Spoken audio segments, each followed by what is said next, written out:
This is a new strain of guppy in the fish room. This is the yellow Tiger King Cobra guppies.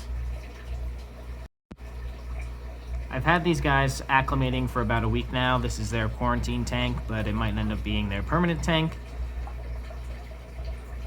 They seem to be doing really well. They were really shy at first. I've never had guppies that were shy before. This is the first time they're out and about with me standing here, so I figured I'd get some footage of them. I got these from a seller on eBay who originally imported them in from Thailand and then bred them at home. So the quality of these guys is actually really, really good, and that seller on eBay actually saved me a lot of work, because usually what I do is I end up being the one buying the fish from Thailand, and sometimes they're raised in brackish water and different water conditions. Thailand water is very different than the water in the US. And since the water is so different, sometimes the guppies have a really hard time acclimating. But this seller, produced very, very good quality guppies here. The males look great. The females, you can't see it. It doesn't really pick it up on camera, but they even have some spotting on the body. Let's see if that one will show it. You can kind of see it there on that female with a nice high fin there. Focusing on the wrong fish. But this is a really cool strain. Relatively new, not too available yet. I'm very fortunate I was able to get them from someone in the US, and I hope these guys do really well in the fish room. So it's been a few weeks and these guys have settled in quite well. You can see I already got a bunch of fry in here. Fish are not shy anymore, they're out and about. And this kind of just reinforces US bred hobby breeder guppies versus freshly imported guppies. I'll show you an example of a strain I'm really struggling with. The bluegrass big dorsal strain.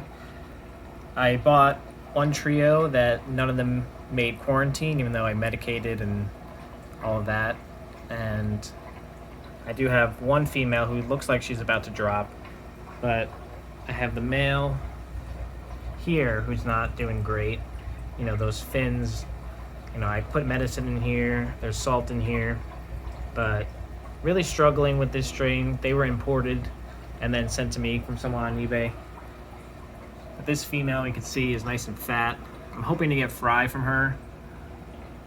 She was originally put in here. I just kind of a last ditch effort, put a ton of salt in here and erythromycin in here every day to try to save her, and it seems like that worked. But these guys probably raised in maybe brackish water or had a hard time in transport to get here. So it's always good to get from a hobby breeder that's bred them already in the US, because then you don't have to go through all this and hope you get fry and raise those up and before you start having a stable hardy strain. Just wanted to show some other strains that are doing really well that were originally purchased from someone in the US that was breeding them. These are the metallic nebula steel guppies. We have the platinum red mosaic Dumbo ear strain that is doing really well. And same thing with the Japanese blue gold double sword strain. So all those were purchased from US sellers, so they adapted pretty well, even though I do have pretty soft water, but I don't use any salt.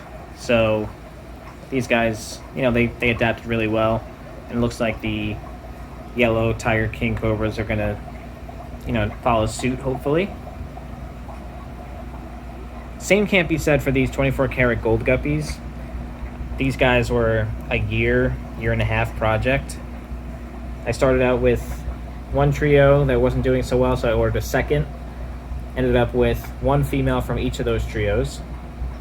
And I had to use salt with them, otherwise they were just falling apart. And with each generation, took away salt from the water, eventually getting to a point a couple generations in where there's no salt in this tank. I hate using salt for guppies. I just want all my fish to be adapted to my tap water, and so far most of them are. These guys finally are doing completely fine in the fresh water. So thanks for watching. When I first started this video, I didn't think I would be getting to a spiel there about the whole imported guppies versus hobby bred US guppies, but hope you enjoyed it. If you did, hit that subscribe button, and we'll see you in the next video.